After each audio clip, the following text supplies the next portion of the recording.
Good morning. My name's Kate Phipps, and I have been a member of East Maine Presbyterian Church for nearly 50 years.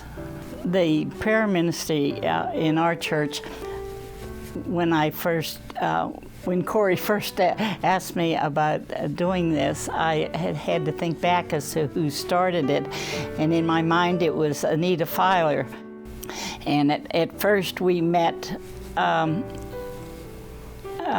There was probably maybe 8 or 10, maybe not that many, but we met to set this up. And then for a few months we met every month, and we would pray over the blankets that we were working on. And so that's a stipulation of the blanket ministry. As we are working on these blankets, we pray for the unknown recipient of it.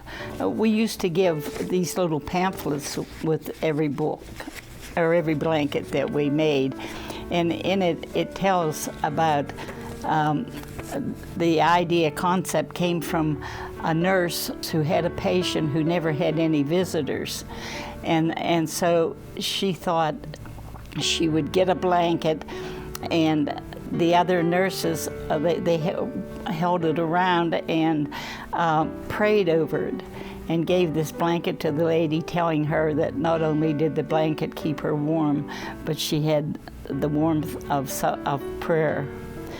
And so that was always in this, and then a little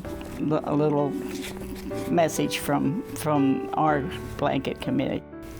I started to crochet 60 plus years ago, and why I wanted to crochet I don't remember, but I remember I bought a book and a skein of yarn and a needle, and I taught myself to crochet, and people who come in and see me crocheting that crochet themselves say, "Why do you hold your hook that way?"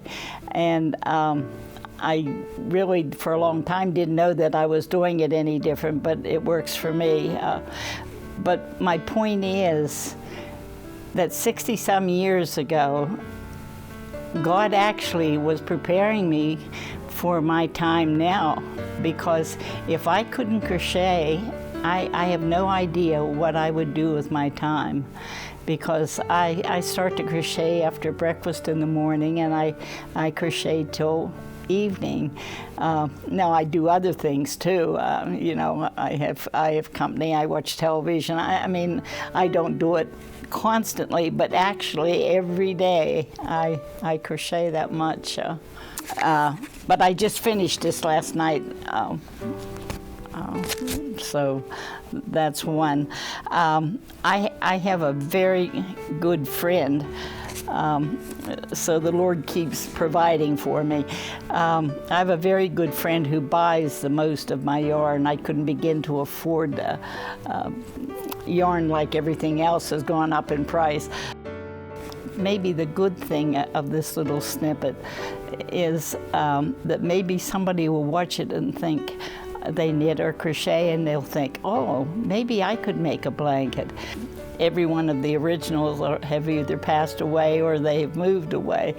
And surely in a congregation our size, there's people that knit and crochet. And even if they would only make one a year, what a blessing that would be.